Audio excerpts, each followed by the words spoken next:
support, I think Kong can pick up like a Nautilus here for Chow, since it is still open.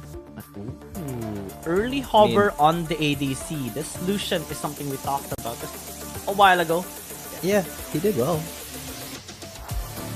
But they will prioritize that Nautilus, looks like.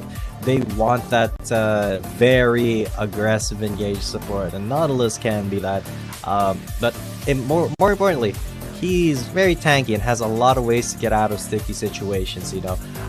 From if ever J-Team are the ones who are aggressing, you know, and they have Chow in the front lines, they can, you know, he can just dredge line out. He can get himself out with a depth charge.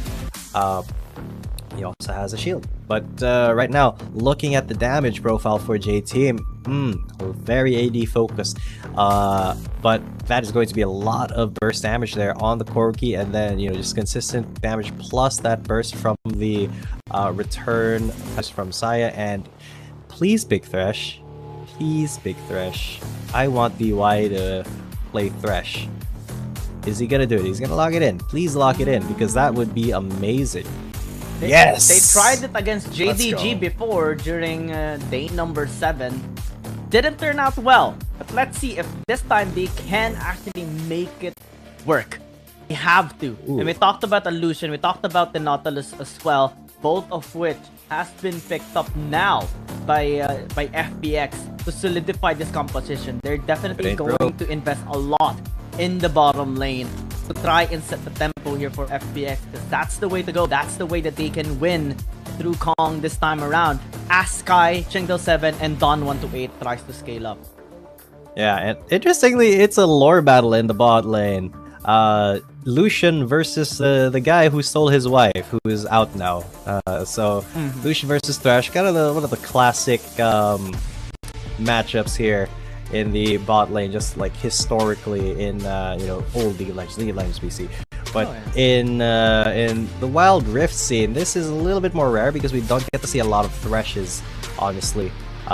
He's a very skill dependent champion, and few players would take a Thresh over, say, a Gragas, a Galio, an Alistar, Nautilus. Yeah, a lot of champions are more consistent to play in that support role. But if you are a God Thresh, if you know or can predict where the enemy is going to go with your death sentences, then you could be the reason that your team wins, and that is kind of what J-Team is banking on right now. Can scale on the armor as well. One of the reasons why we don't really see that much threat is because the lack of tankiness, similar towards a Rakan. But let's see if DY can greatly perform in this champion. Corki, Xayah, double ADC tends to really work against the champions that loves to engage if they are provided a platform to kite away.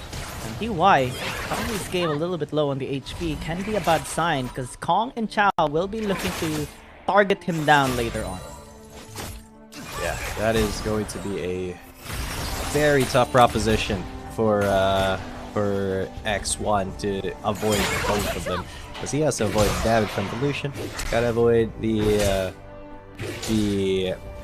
you know, all of the CC, the Nautilus basically. So in this game now, the challenge for J-Team is going to be getting to a point where the Xayah and the Corki can, you know, deal their damage without being in too much danger. So that is going to be a very kind of a long way into the future. Shen can't really duel efficiently, especially against an Aatrox, if they do come to blows later. So it's going to be pretty passive here for J-Team. Great timing there a while ago by the SDY, just trying to get the stun down towards Don128 after the counter-strike has been used to deny some of the follow-up damage coming from Don128. Now the flame comes through, Chow's still fine, does have the shield to resist the damage here of X1. They're also very successful in shoving this wave out, but a freeze is started by DY. Can indicate that they want to set up here into the bottom lane in preparation for when the CF17 is already level 5. Yeah, CF17 is going to basically gank with his Stand United, but before he can even get to that level 5, DY already in danger. Shingdao7 looking for the gank, but there is no wave there to dive. So FPX, they are trying to set up things for this aggressive bot lane once again. Was an almost engaged Chow. Needs to be very careful, of course. The pokes comes through from X1. Shingdao7 gonna be here this time around. Are they going in? Chow missing the dredge line. DY gonna be fine this time around. Shingdao7 just going back into the base to get the items. Yeah, Shingdao7 definitely wanting to do a little bit more there in bot lane. Invested some, quite a bit of time there.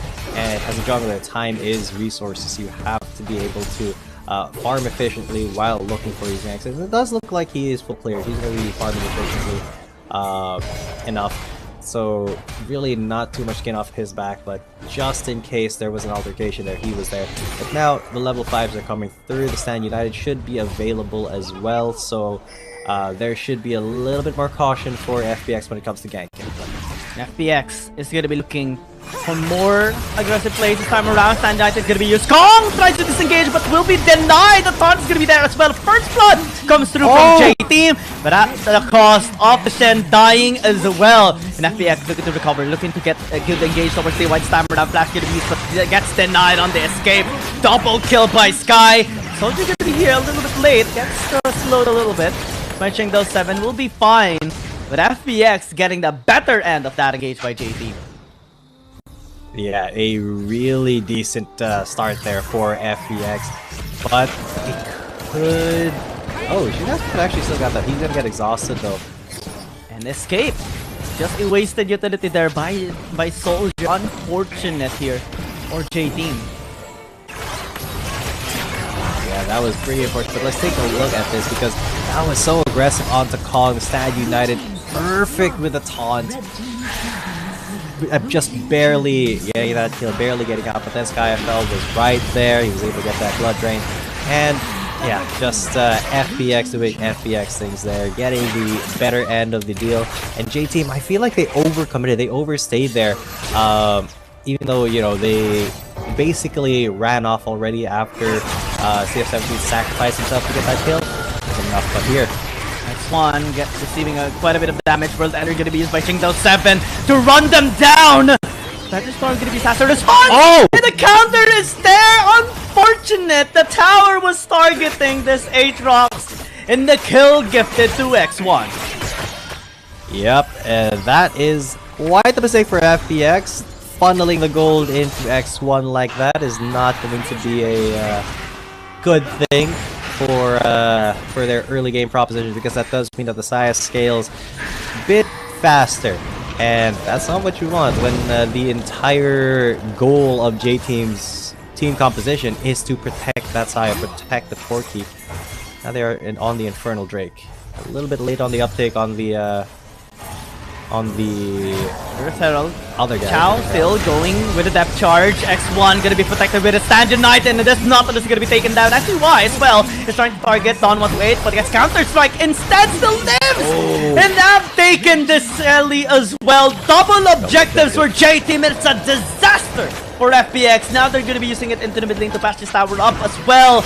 It's a nightmare for FPX. Everything turns into shambles. And everything, the building is on fire.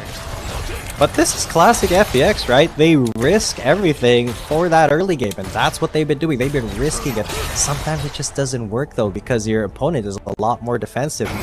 Look at that, just look at that. They tried to go for it, but they were too late on that Rift Herald pick. So J-Team was able to respond really quickly, even with that counter strike. Nobody was there to, fight alongside him. So Don 128 was just left to languish, left to die in the dust there. With that double objective start, J-Team now have about a 3,500 gold lead. They're going to extend that even more in in the next fights if they can control those fights. FPX will be looking to bounce back into this game, but it's so difficult to handle down with the double scaling championship of J-Team as well. Soldier starting to deal damage, even if his Dynamite hasn't transformed into Muramana just yet. We see him having more confidence this time around to poke the members here of FPX, possibly good on him as well. Can he fully utilize later on for first to poke and burst the members here of FPX, and DY this time around has been more stable on the threshold. Yeah, he has been. Oh, did they actually get that steal? Oh, hang on. Dawn128 getting ganked, but he should be able to get out alive. CF17 though is going to be very dangerous here. Has helped out with the Stand United and will punish the re-engage by Dawn128. This time around, SDY is going to be countered out though by Shingdo7. At least a 1-for-1 trade, and CF17 just going to walk away for now. DY trying to protect the Zaya and Stand United again! And the Nautilus will be picked off. Sky is left alone. This tower should fall. Yeah, and that is the advantages of picking a shed. He was just in the top lane, but now he's in the bot lane to Stand United to help out the homies.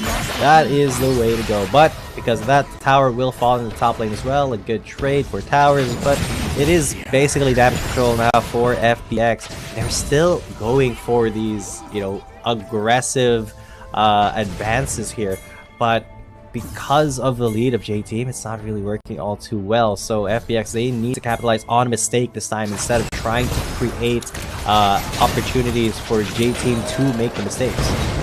FPX have been put down a lot already here in this game. 4,000 gold deficit. J-Team establishing great control all throughout this game. They can continue to get Dragon stacks now after that incredible start a while ago. Everything just started rolling for J-Team after them getting the Dragon, getting the RH, getting the kills, getting Outplay, especially by SZY, and getting the tower as well. After that, it has been a loop for FPX in getting back here in this game. They haven't found any opportunities yet, but you can never discount them, especially in this game, because they have invested 3 scaling champions here. The Vladimir can deal massive damage later on, especially that it's being piloted by Sky. This Aatrox by Shingdo7 can land the source later on towards J-Team. Yeah, that is a very huge possibility, but J-Team, they can just stifle that if they start to progress more and more, if they start to be the ones who are proactive. FPX, you know, they want to fight, so if they do fight, they will maybe overcommit. That's something that they tend to do here, just to try to get more kills. So it's something I have to be really aware of. And of course, J-Team is very aware of that. They need to know where that thresh is going to be. And he sweeps. Oh, that line. Shadow is going to be in a lot of trouble still. It's taking too much damage. And J-Team going to be happy with him engaging. Everything to that death instead. And this Dragon should be on the table now by J-Team. FPX. They want to contest, but they couldn't. Now mid lane is being pushed. Kong is in a bad spot. Soldier, though, is overextended. So, trying to get the kill onto Kong. Unable to get the missile barrage. And will be picked out instead. J-Team still committing onto the Dragon. CF17 should get this. They are giving some kills towards FPX. They're fine with it, though. They are just that ahead. B1. They are that ahead. That's gonna be used. Counter-Strike no longer available. DY, though, is in the vicinity. Will help out. But disengage comes through from SZY. Yeah, SZY is pretty big as we're acting right now. In relation to the Jax that is a level behind. But here's Shingdo7, who's a level ahead. Will be committing. Dashes through the terrain. SZY doesn't have information, but gets to see the Aatrox engage. Will be just disengaging. DY is setting a 4x1. As Blast going to be there as well. They need to really engage towards FPX this time around. It's they have the numbers advantage. Yeah, they do have the numbers advantage, but FPX, they don't want any of this. They don't want any of this engaged. They don't want to risk anything more than they should, than they feel comfortable with, because they know that if they make more mistakes than J-Team, we're just going to scale faster and faster. It really is up to FPX to find, a pick here or a pick there, but they're not roaming around as 5 as they used to, because they have to defend those lanes, because J-Team, they are you know, seeing conference teams, the meta is to focus on the macro. FPX, I think they have to stall for a while. They don't really have the damage just yet. It's also great though that Sky has been getting 3 kills, being able to scale faster than usual can be useful later on for the next team fight if ever is allowed to actually engage onto the back line of J Team. So far it has been prevented multiple times. FPX unable to find an opening. J Team has been playing this very methodically. I think this is towards their advantage. It's letting X1 scale, just letting him kite as well. And X1 is pretty much untouchable now, with as much protection as he has. He's got Thresh, the Lantern now. He's got, of course, the Feather Storm. He's got, of course, the Stand United, just in case he gets really bad position. The speed up position. Yeah, they get set up. Chingdo7 gonna be in a bad spot, immediately killed off. CF17 also escaping, and then goes in right back to Stand United onto X1. Soldier still committing onto Sky though, will be disengaged. FPX got caught, got punished, now being baited right back in because Baron is gonna be started here by JT. And that's what I'm saying. X1 is basically untouchable. They tried to put everything they could onto that X1 basket, but they still couldn't get the kill on the Saya. And that means that that Baron is going to be going J Team's way. Let's take a look at that again, because you'll notice, yeah, they did get engaged on the double taunt, but the next one here on the other side, he's already taken that Lucian down to town, half health before he could really even do anything. And then they tried to go on him, but then the Stand United and the Feather Storm just kept him safe as ever. They couldn't touch X1, and the rest of the team just swooped in, and J Team found the right fight for them. This is the way for them to go. Protect the Saya comp. That is how to beat the aggression that is FPX. 8,000 going 9,000 gold lead. And looking to close out this game, but X1 this time around is going to be prevented from fully engaging. They actually take him down. He's out. Despite the Stand United, Chingdo7 still going to be walking away. SDY is doing a really good job. The hook is coming through. Don 128 trying to survive with a counter strike, but will be denied of it as well. Chow's going to be next. J Team, after losing X1, is just infuriated, now engaging again towards FPX, trying to take this tower down. Inhib should fall unless Kong and Sky can actually do something about it. The death sentence sentences him to death, burning as well to the grave. And Sky trying to go with the blood pool, is able to escape, but Chingdo7 doing a really good job in defending this tower as well as clearing out the wave. J Team still has them by the hand. And now J Team are gonna go for the Dragon Soul. There's nothing that FPX can do about it. This mountain is there. Chingdo7 getting zoned out by SZY right now. And even though they were able to get the pick onto X1, they burned so many resources that they weren't able to fight back after that. I mean, look at this replay. They already got the initial damage, and then the shield came in. And then, yeah, they were able to get him. But then look at where Soldier is. He's free hitting from the back, getting that. As well as SZY cutting the fight in half, zoning out 3 members of FPX. They weren't able to commit to that fight as they might have wanted to, because they wanted to commit onto the squishier members. But no, there was a Redacted, Indominus, in stasis in front of them. And it's such a great adjustment that J Team has made. Take note that they hovered the Aatrox a while ago, but quickly shifted into a Xayah pick that now is being protected by so many members here of J Team. This time around, Chingdo7 might be the bad spot. Chow gonna be initiated though, is forced to use that depth charge just for the disengage, but that sentence instead to death. DY going in the front line, still does have the Stand United to protect him as well. Sky just gonna be moving back as well. SZY winning this time around against Don 128. The whole team of FPX is struggling in this game. Yep, 11,000 gold lead at 16 minutes, and J Team, they are starving FPX of resources if they can help it. There's not really anything that FPX can farm right now to get them ahead. Look at X1, he is 2 levels ahead of Kong right now, and I can only imagine the items because we can't see them for those for that matchup right now. But you can see that the Corki and Vladimir matchup, man, Soldier is so ahead, so ahead of Sky FL right now. And well, FPX, they just cannot find a decent pick here because of all the defensiveness that is in J-Team's side. Plus the soul, right? This is a massive win by J-Team right now, and FPX are struggling, scavenging, trying desperately, looking for ways for them to be able to bounce back. Soldier has the package, can use it for team fight. They're also waiting for the Elder Dragon to spawn up. This Baron can be their tool to getting that advantage as well for the setup for the Elder Dragon. Finally push this to a game number 3. They're also being very cautious of the movements of FPX. They know that they can still engage onto them. If they get the burst onto X1 and Soldier, that's the time that FPX can actually win and start to bounce back here.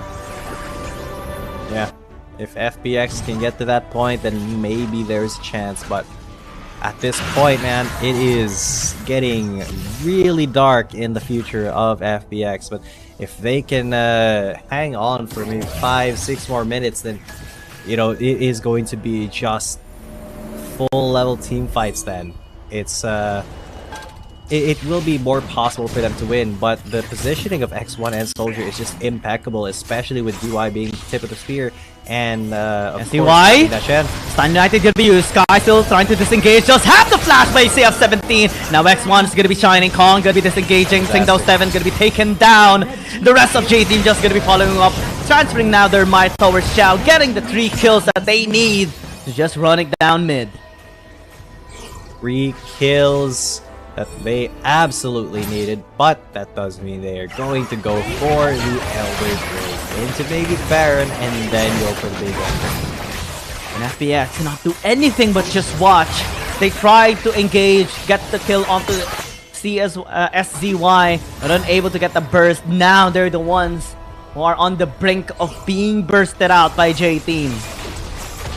Because the base is open, 2 inhibs down, and they're just gonna be going for the Nexus. It's over, and that's going to be game number 2 for J-Team. It's 1-1 now, as we see the aggression get countered by just pure